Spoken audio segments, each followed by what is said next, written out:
You're tuned into the Tech Vet, along with... Hello, guys. It's Brooke from Cybertainment. And in today's video, Brooke is going to have me talk about ransomware as a service. Let's dig in.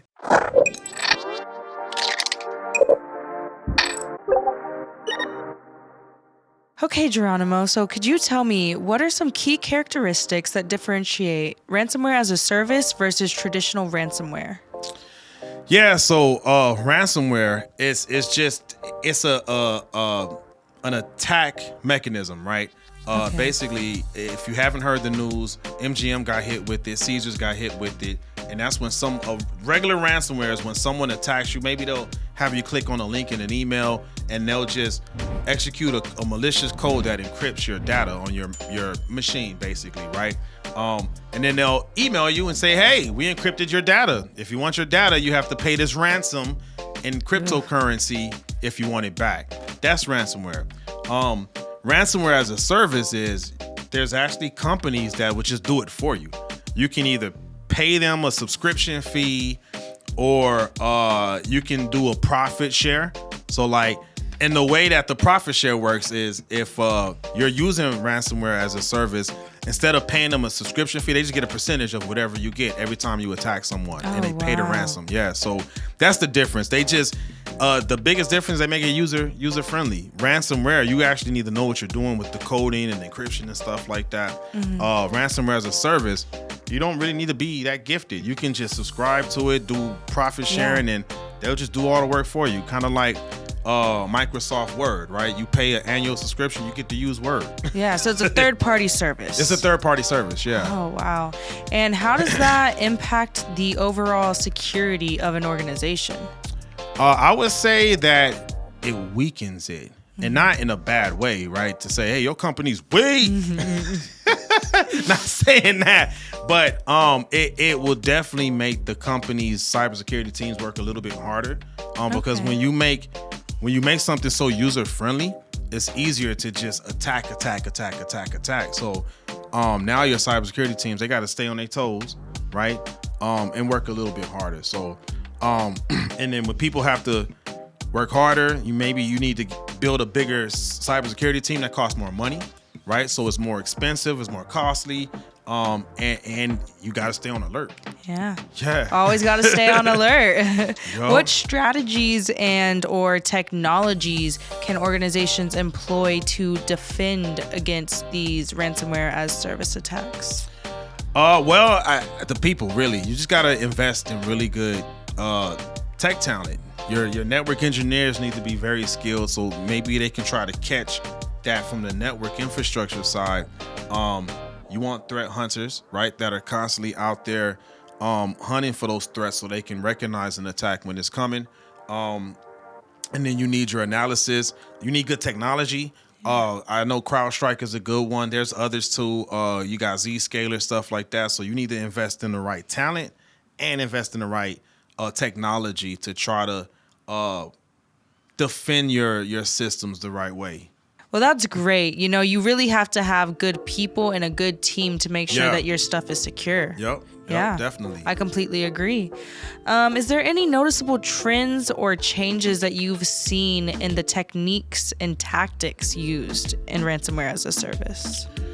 The fact that people are actually starting to use it and it's working. Again, I'll reference the MGM attack, Caesars attacks. I think that took a lot of people by surprise. And some of the articles that I read, it's just they were young kids that was doing it. And maybe that's the real difference is these attackers really that you've been hearing about lately. They're young kids, like 18, 19, 24, the oldest. That's pretty crazy, right? Pretty crazy, pretty wild. Pretty crazy. Wow. So yeah, the attackers are getting younger. And then I think some of the trends are some of them. Yes, they're doing it for the money, but some of them are just doing it just to make a statement, which that's kind of always been the deal with your hackers.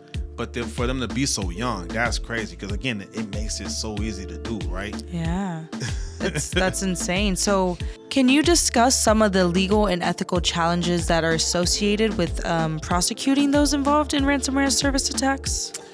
Yeah, so I I start with ethics, right? On the ethics side of it, those that are actually doing the attacking, they have no ethics, right? Yeah. As a certified ethical hacker, we learn, those concepts to how to protect our systems and stuff like that, right? So the ethical folks aren't doing the attacking. It's the ones that don't have ethics, unless they have maybe a legit reason if you're doing like some cyber offensive type work, right?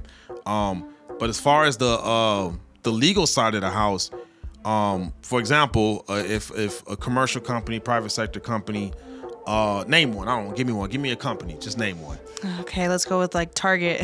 Target, which they've been under some they've been under some heat. It's been a few years since Target was actually it wasn't a ransomware attack, but they haven't had the best history of having good cybersecurity. But anyway, let's say if Target got hit with a ransomware attack, right? The first thing they need to do, contain it and then call the FBI, because it's very limited what the private sector companies can do when it comes to those types of attacks. And the FBI, they recommend not paying the ransom, because then it's not guaranteed that you get that data back. The customers are still at risk, and now say Target or Target, right? Depending on how you feeling. Now you're out the data, you're out whatever compensation you got to give your companies and the ransom money that you paid, right? And then another thing too with that is oftentimes with tech, the laws don't keep up. So I think it creates a lot of gray area, right? So it's just like, what do we do, right? I think even our lawmakers are trying to figure that out. Because it's almost blurring the lines now between cyber criminal and somebody who simply wants to purchase and employ some ransomware software. Right? Yeah, I can see what you're talking about. I think if you're using it, they're still going to be categorized as criminal. Depending on like what they're doing with it, like if they do it to any financial gain, I think that's when they turn into a criminal. And I am not a legal professional at all. So if anyone's watching that, chime in on that, because I don't know. But no, I guess it makes sense though, because that's when it sort of turns into extortion, right? Yeah, that's the cyber extortion crime. Hey, that sounds good actually. That makes sense. That is extortion, right? Yeah. Which I do believe is a crime. Which I'm not gonna, don't quote me, but I'm sure that's a crime, right? I believe so, but y'all can go and Google it to double check. Google is your friend. Yeah. But if it was someone who maybe just did that just to make a statement but didn't get any financial gain, maybe they accomplished whatever goal they were trying to accomplish non-financially, maybe what they get hit with legally might not be as crucial. No, that makes total sense. So moving on to the next question, what are some potential global implications of ransomware as a service? And how do these international organizations and governments collaborate to combat this threat? All the future wars would be fought in cyberspace. So it's wow. In the past, right, it was the ground, then the sea, then the air, then space, right? The Cold War, the whole thing about that was who was going to get to space first, and now we're in cyberspace, right? So now it's the wars are being fought everywhere: ground, the water, the air, space, and now cyberspace. So it just adds a extra layer to our war fighting, if that makes any sense. Oh no, I mean that's a perspective I've never even thought about, and it makes it pretty scary. It's scary out here. It's funny because they call, cyber people nerds, right? But hey, they fight what they call the silent war. Yeah. And there's a lot of stuff that goes on that a lot of people just don't even hear about. But also too, going back to ransomware as a service, some of those silent fighters are the ones trying to protect against that too. Makes sense. Oh, that makes complete sense. So what would you say is the role of cryptocurrency in ransomware as a service? Well, that's like the main way they get their ransom, right? Because it's very hard to trace. I know, certain entities are getting better at that, but that's the thing. It's once you pay it, it's very difficult to track those folks down to try to prosecute them, if they're even in the same country, right? And if they're not in the same country, even harder. So back to the earlier question, you talked about what like the legal and global implications at global, this point. yeah, it's just, all of it. It makes it even that much more of a mess. It makes it even more messy. They're all tied in. Yup. So, TechVet, could you share some examples of successful interventions and strategies used by ransomware as a service operators that prevented ransomware attacks?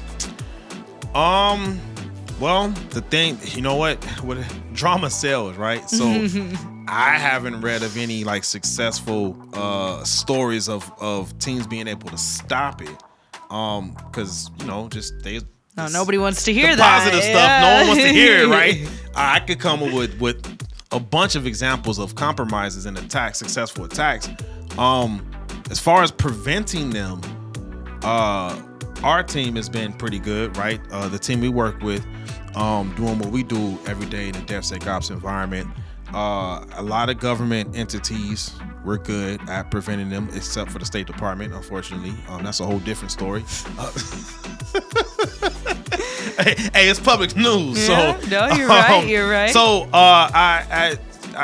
most of the government agencies, I think, are really good at preventing that.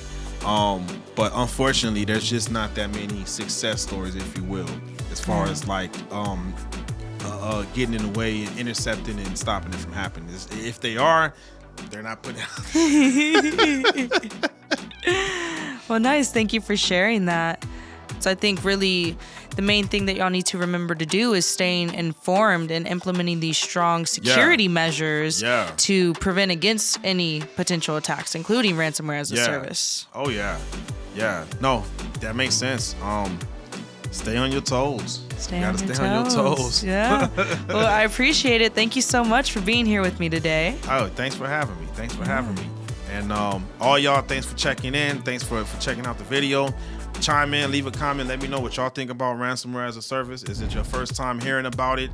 And if it is, are you scared? Because I'm scared. Either way, leave a comment below, let me know what you think. Thanks for watching, and I'll check in with y'all next time. Bye, guys.